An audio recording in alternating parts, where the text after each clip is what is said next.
Friends, plant में फूल ना आने से परेशान है या प्लांट की अचानक से ग्रोथ रुक गई, प्लांट की पत्तियां पीली पड़ रही हैं, प्लांट बिल्कुल रूखा बेजान सा हो रहा है, तो इसके लिए आज मैं आपको फर्टिलाइज़र बनाने वाली हूँ। इस फर्टिलाइज़र को डालने से प्लांट में बहुत अच्छी मात्रा में फूल आएंगे और कलियाँ गिरने की समस्या भी नहीं होगी।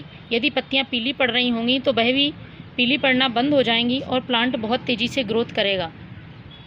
इस नवंबर के महीने में यदि आप इस फर्टिलाइज़र को डालते हैं तो आने वाली सर्दियों में प्लांट आपको बहुत ज़्यादा मात्रा में फूल देगा और इसकी ग्रोथ भी अच्छी बनी रहेगी, क्योंकि यह नाइट्रोजन फॉस्फोरस से भरपूर फर्टिलाइज़र है। प्लांट की मिट्टी को उपजाऊ बनाएगा और जड़ों को मजबूती देगा, प्लांट की मिट्टी का पीएच बैलेंस करेगा और प्लांट में तेज़ी से नई ग्रोथ होगी।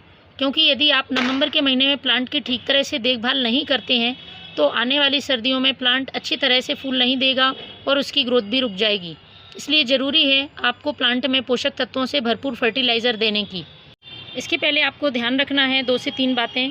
प्लांट को आपको फुल सनलाइट में रखना है, क्योंकि जो फूलों वाले पौधे होते हैं अधिकांशतः पौधे सन लविंग होते हैं, और यदि आप सूरज की रोशनी में या धूप में प्लांट को नहीं रखते हैं तो प्लांट में फूल नहीं लगते हैं या बर्ड्स ड्रॉप प्रॉब्लम शुरू हो जाती है और पत्तियां पीली पड़ने लगती हैं। इसके बाद यदि बात करें प्लांट की सॉइल की, तो प्लांट की सॉइल में इस तरह से आपको पानी देना है, मिट्टी में नमी बनी रहे, बहुत ज़्यादा मात्रा में पानी नहीं देना है, क्योंकि इससे प्लांट की जड़ें सड़ जाएंगी और प्लांट धीरे धीरे ग्रोथ रोक देगा।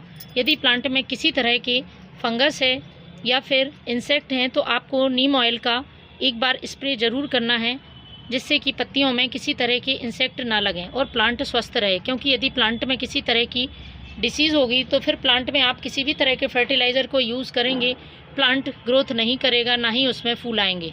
बात करते हैं प्लांट की मिट्टी की गुड़ाई की, तो महीने में एक बार आपको गुड़ाई करनी है और जब भी आप फर्टिलाइज़र देते हैं तो एक दिन पहले आप प्लांट की गुड़ाई करके इस तरह से छोड़ दें, जिससे कि जड़ों में अच्छी तरह से हवा जा सके और प्लांट की जड़ें अच्छी ग्रोथ कर सकें। चलिए बात करते हैं उस फर्टिलाइज़र की, जिस फर्टिलाइज़र की मदद से आप प्लांट में बहुत अच्छी फ्लावरिंग ले सकते हैं। तो मैं 2 चीज़ों की मदद से ये फर्टिलाइज़र बताऊंगी, जिससे कि आपके प्लांट में बहुत सारे पोषक तत्व इस फर्टिलाइज़र से मिल जाएंगे। पहला आप मेरे हाथ में देख रहे हैं, ये फ्रेश टी लीफ है। इसमें अच्छी मात्रा में नाइट्रोजन होता है और प्लांट को घना बनाने के लिए और ब्रांचेस की संख्या बढ़ाने के लिए नाइट्रोजन बहुत ज़रूरी होता है। इसके साथ ही दूसरा सबसे बड़ा इसका फ़ायदा है, यह मिट्टी के पीएच को बैलेंस बनाता है, मिट्टी को थोड़ा सा एसिडिक कर देता है, जिससे हमारे गुलाब, गुड़हल, अपराजिता जैसे फूलों वाले पौधे बहुत अच्छी मात्रा में फूल देते हैं। तो मैंने ये 1 चम्मच फ्रेश टी लीफ ली है। 1 लीटर आपको पानी लेना है। दूसरी चीज़ जो इसमें डालनी है वो फॉस्फोरस रिच है, वो है ये डीएपी के दाने। डीएपी के दाने जिसे हम डाई अमोनियम फॉस्फेट कहते हैं।